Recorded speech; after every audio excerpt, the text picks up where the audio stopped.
Magandang umaga! Kumusta po? Narito po ulit ang update natin para sa lagay ng ating panahon.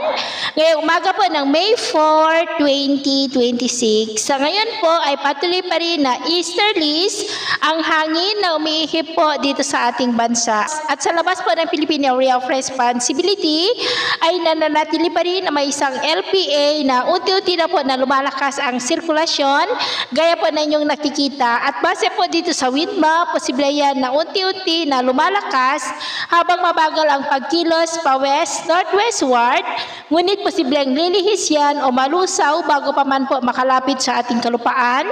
Pero atin lamang pong babantayan ang development yan dahil posible pa rin ang mga biglaan po na pagbabago.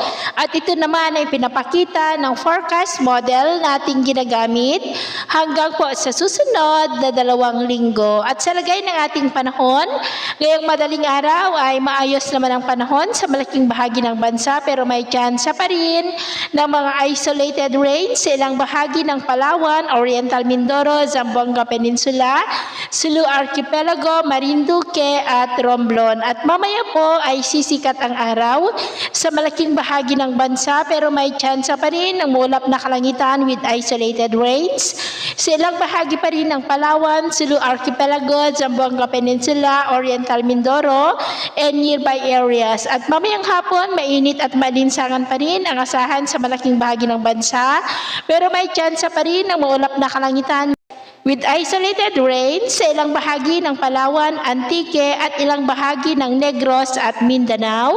Kaya mag-ingat po tayo lalo na sa panganib pa rin na dulot po ng mainit na panahon. At sa atin naman pong mga baybayin, wala po tayong nakataas na namang gale warning signals pero iba yung pag-ingat lamang po kung papalaot tayo para po mas makaiwas sa mga sakunang pangkaragatan.